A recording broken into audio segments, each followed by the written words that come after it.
Hello guys, இன்னைக்கு நம்ம வீடியோவில் எதை பற்றி பார்க்க போகிறோன்னா பேஸ் ஸ்டாக் வச்சு எப்படி சம் போடுறது அப்படின்னு தான் பார்க்க போகிறோம். சரியா? ஃபஸ்ட்டு கொஷின் படிச்சிடலாம். The following receipts and issues were made for a material during the month of May 1993. Receipts தனியாக கொடுத்துருக்காங்க, இஷ்யூஸ் தனியாக கொடுத்துருக்காங்க. சரியா? ஃபஸ்ட்டு நம்ம ரெசிப்ட்ஸ்லேருந்து ஸ்டார்ட் பண்ணலாம். First May balance 500 units at 4.5 rupees each. So first May என்ன ஆயிட்டுனா ஓப்பனிங் பேலன்ஸ் கொடுத்துருக்காங்க. ஸோ அதனால நம்ம பேலன்ஸ் ப்ராட் டவுன்னு போடுவோம். கரெக்டாக? ஸோ பேலன்ஸ் ப்ராட் டவுன் ஸ்ட்ரெயிட்டாக பேலன்ஸ் காலமில் போயிட்டு எவ்வளோ பேலன்ஸ் கொடுத்துருக்காங்க, 500 யூனிட்ஸ் அட் 4.5. So 500 into 4.5 2250. ஓகேவா? ஸோ நெக்ஸ்ட் டிரான்சாக்ஷன் பாருங்கள். நெக்ஸ்ட் டிரான்சாக்ஷன் 7th மே இருக்குது, பட் இஷ்யூஸ் காலமில் பாருங்கள் 3rd மே இருக்குது. ஸோ 3rd மேலேருந்து ஸ்டார்ட் பண்ணணும். ஸோ 3rd மே இஷ்யூ 200 யூனிட்ஸ். ஸோ 3rd மே என்ன பண்ணியிருக்காங்க, 200 யூனிட்ஸ் இஷ்யூ பண்ண சொல்லியிருக்காங்க. ஸோ இஷ்யூ காலமில் போயிட்டு பேலன்ஸ் செக் பண்ணுங்கள். 500 யூனிட்ஸில் நம்ம 200 யூனிட்ஸ் இஷ்யூ பண்ண போகிறோம். ஸோ அதுக்கு முன்னாடி லாஸ்ட் லைன் பாருங்கள். Assume that base stock is 200 units out of opening stock. Use FIFO method. So base ஸ்டாக்காக நம்மளை வந்துட்டு 200 யூனிட்ஸ் வந்து மெயின்டைன் பண்ண சொல்கிறாங்க out of opening stock. So நம்மளோட ஓப்பனிங் பேலன்ஸ் இருக்கு இல்லையா, இதில் 200 யூனிட்ஸை வந்துட்டு நம்ம பேஸ் ஸ்டாக்காக மெயின்டைன் பண்ணணுமா. அதாவது சம் முடிகிற வரைக்கும் அந்த 200 யூனிட்ஸை எங்கேயுமே இஷ்யூ பண்ணவே கூடாது. அதை அப்படியே பேஸ் ஸ்டாக்காக கடைசி வரைக்கும் மெயின்டைன் பண்ணிகிட்டே வந்து லாஸ்ட்டில் க்ளோசிங் பேலன்ஸில் நம்ம காமிக்கணும். ஓகேவா? ஸோ அது எப்படி போடுறது அப்படின்னு பார்க்கலாம். ஃபர்ஸ்ட் வந்து இப்போ 3rd மே பாருங்கள் 200 யூனிட்ஸ் இஷ்யூ பண்ண சொல்லியிருக்காங்க. ஸோ அவுட் ஆஃப் 500 நம்ம இதில் 200 யூனிட்ஸ் தான் பேஸ் ஸ்டாக்காக மெயின்டைன் பண்ணணும். ஸோ பேலன்ஸ் 200, பேலன்ஸ் இருக்க 300 யூனிட்ஸை வந்து நம்ம இஷ்யூ பண்ணிக்கலாம். சரியா? ஸோ இந்த 500ல் இப்போ 200 யூனிட்ஸ் 3rd மே நான் இஷ்யூ பண்ணுறேன். 200 at 4.5. சாரி,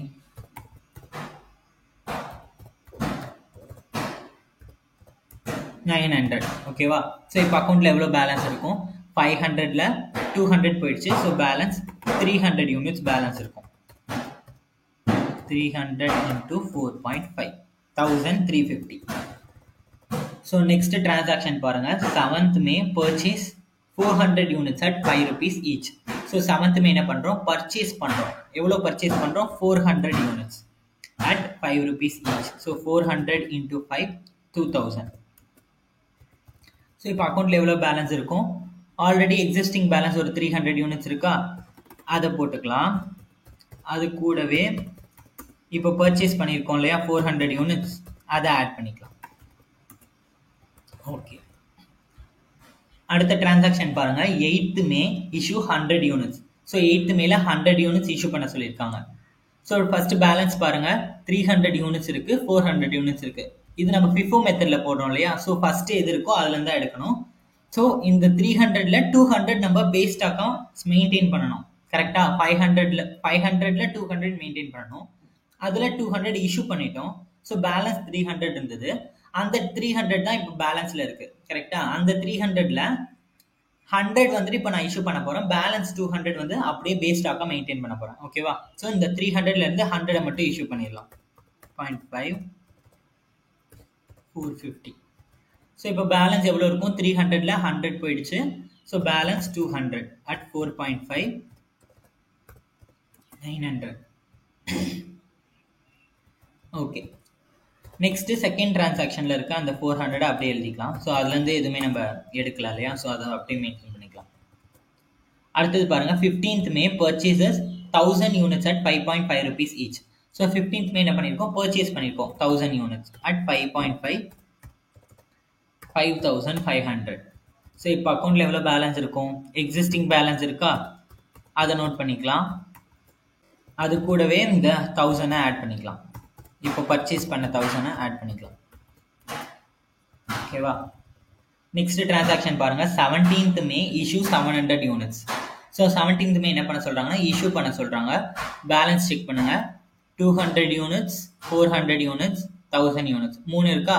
ஸோ இதில் இந்த 200 வந்துட்டு நான் இஷ்யூ பண்ண மாட்டேன். ஏன்னா இந்த 200 ஓப்பனிங் பேலன்ஸோட 200 இதை நான் வந்துட்டு பேஸ் ஸ்டாக்காக மெயின்டைன் பண்ணணும். கரெக்டாக இங்கே சொல்லியிருக்காங்க இல்லையா, ஓப்பனிங் ஸ்டாக்ல 200 யூனிட்ஸ் பேஸ் ஸ்டாக்காக மெயின்டைன் பண்ண சொல்லி. ஸோ அதில் வந்த பேஸ் ஸ்டாக் தான் இந்த 200 யூனிட்ஸ். இதை நான் வந்துட்டு இஷ்யூ பண்ணவே மாட்டேன். ஸோ இப்போ நான் வந்து 700 யூனிட்ஸ் இஷ்யூ பண்ணணும் கரெக்டாக. ஸோ 700 யூனிட்ஸ்க்கு நான் ஃபஸ்ட்டு இந்த 400 யூனிட்ஸ்லேருந்து 400 நான் இஷ்யூ பண்ணிடுவேன். ஓகேவா, 400யும் நான் மொத்தமாக இஷ்யூ பண்ணிடுறேன். பேலன்ஸ் இன்னும் எனக்கு எவ்வளோ இஷ்யூ பண்ணணும், 700ல் 400 இஷ்யூ பண்ணியாச்சு. பேலன்ஸ் 300 இஷ்யூ பண்ணணும் இல்லையா, அதை வந்துட்டு இந்த 1000 யூனிட்ஸ்லேருந்து இஷ்யூ பண்ணிடலாம். 300 at 5.5 1650. ஸோ இப்போ அக்கௌண்ட்டில் எவ்வளோ பேலன்ஸ் இருக்கும், நம்மளோட பேஸ் ஸ்டாக் 200 யூனிட்ஸ் இருக்குமா, பேஸ் ஸ்டாக்கு அதுக்கப்புறம் 400 நான் ஃபுல்லாகவே இஷ்யூ பண்ணிட்டேன். ஸோ இனிமேல் வராது. ஸோ 1000 யூனிட்ஸ் அட் 5.5 ருபீஸில் 300 யூனிட்ஸ் நான் இஷ்யூ பண்ணிட்டேன். பேலன்ஸ் 700 யூனிட்ஸ் என்னோட அக்கௌண்ட்டில் இருக்கும், 3850. அடுத்தது 23rd மே பாருங்க, purchases 700 units at 4.8 rupees. 700 units வந்து நம்ம பர்ச்சேஸ் பண்ணியிருக்கோம். எவ்வளோக்கு பர்ச்சேஸ் பண்ணியிருக்கோம், 4.8 ருபீஸ்க்கு. So 700 into 4.8 3360. ஸோ இப்போ அக்கௌண்ட்டில் எவ்வளோ பேலன்ஸ் இருக்குது, பேஸ் ஸ்டாக் ஒரு 4.5, 200 யூனிட்ஸ் அட் 4.5, அப்புறம் ஒரு 700 யூனிட்ஸ் அட் 5.5, அதுக்கப்புறம் இப்போ திருப்பி ஒரு 700 யூனிட்ஸ் பர்ச்சேஸ் பண்ணியிருக்கோம் இல்லையா 4.8 ருபீஸ்க்கு, அதையும் ஆட் பண்ணிக்கலாம். 26th மே இஷ்யூ 700 யூனிட்ஸ். ஸோ அடுத்த டிரான்சாக்ஷனில் 700 யூனிட்ஸ் இஷ்யூ பண்ண சொல்லியிருக்காங்க கரெக்டாக. ஸோ இஷ்யூ காலமில் போயிட்டு எவ்வளோ இஷ்யூ பண்ணணும், 700 யூனிட்ஸ். ஸோ நம்ம இந்த செகண்ட், ஏன்னா ஃபஸ்ட்டு 200 வந்து இஷ்யூ பண்ணக்கூடாது, ஏன்னா அது பேஸ் ஸ்டாக் கரெக்டாக. ஃபஸ்ட்டு 200 வந்து இஷ்யூ பண்ணக்கூடாது, அது பேஸ் ஸ்டாக்கு.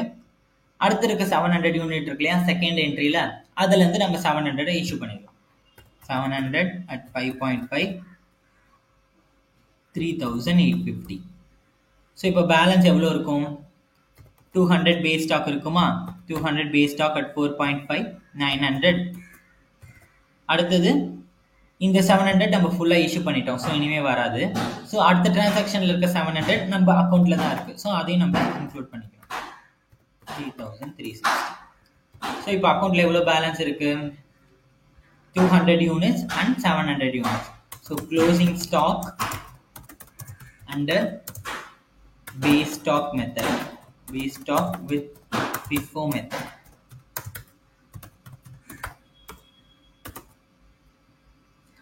ஸோ இதில் வந்துட்டு 200 units at 4.5 each is equal to rupees 900. ஓகேவா, அடுத்தது 700 units at 4.8 rupees each is equal to 3060 rupees. ஓகேவா, ஸோ இது நம்ம க்ளோசிங் ஸ்டாக்ல என்டர் பண்ணியாச்சு. ஸோ இதோட சம் அவ்வளோதான். ஓகேவா, ஸோ இதில் ஏதாவது டவுட் இருந்துச்சுன்னா கமெண்ட் செக்ஷனில் கேளுங்க, நான் ரிப்ளை பண்ணுறேன். ஓகே, அடுத்த வீடியோவில் இன்னொரு சம் எப்படி போடுறது அப்படின்னு பார்க்கலாம். ஓகே, பாய்.